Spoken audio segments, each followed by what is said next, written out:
Bonjour à toutes et à tous. Dans les précédentes vidéos, nous avons exploré le sens possible de la maladie et le lien entre le psychisme, le cerveau et le corps. Aujourd'hui, j'aimerais aborder une émotion fondamentale, à la fois universelle et souvent inconsciente, la peur. La peur fait partie de la vie.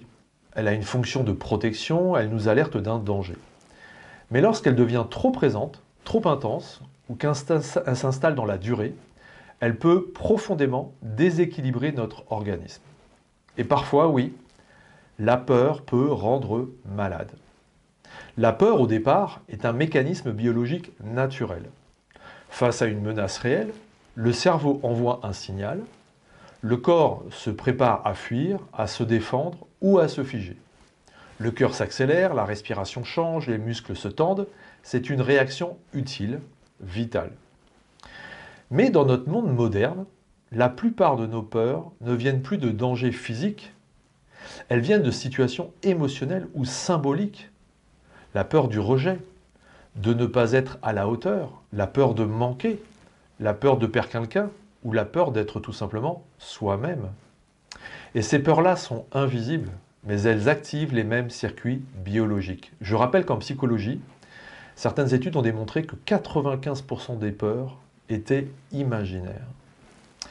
Et lorsque ces peurs deviennent chroniques, elles épuisent le système nerveux, perturbent l'immunité et ouvrent la voie à des déséquilibres profonds.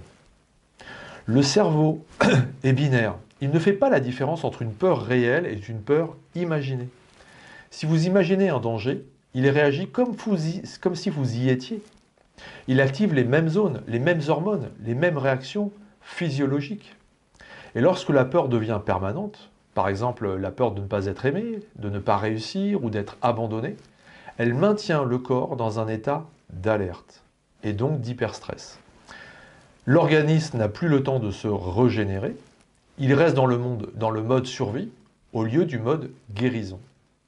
Et c'est souvent à ce moment-là que le corps prend le relais. Il manifeste ce que le psychisme ne peut plus gérer.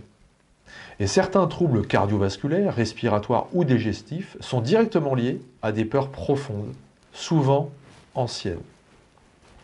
La peur consciente est relativement simple à identifier. Mais les peurs inconscientes sont plus subtiles.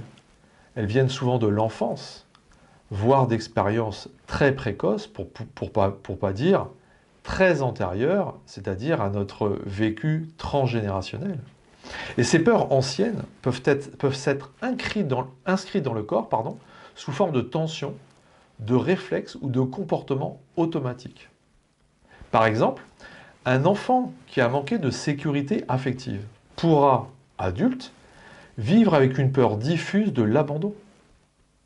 Une personne qui a dû être forte très tôt pourra ressentir la peur de se relâcher ou de s'autoriser à être vulnérable. Et tant que ces peurs ne sont pas reconnues, elles continuent d'agir en silence et parfois, le corps devient leur messager. Apprivoiser la peur, ce n'est pas la faire disparaître. C'est apprendre à la reconnaître, à la traverser et à l'accueillir. C'est lui dire « je t'ai entendu ». Et plus nous essayons de la fuir, plus elle s'impose. Tout ce à quoi je résiste persiste. Mais plus nous l'accueillons avec bienveillance, plus elle se transforme. La peur est une émotion du vivant. Lorsqu'elle est écoutée, elle peut devenir une alliée. Lorsqu'elle est niée, elle peut devenir une source de maladie.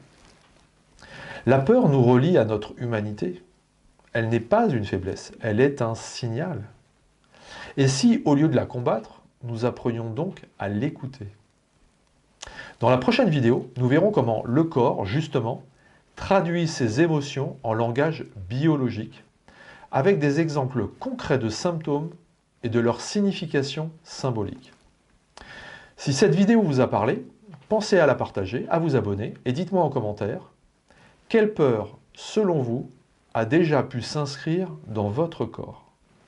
Merci pour votre présence, prenez soin de vous et souvenez-vous, derrière chaque peur, il y a un besoin d'amour.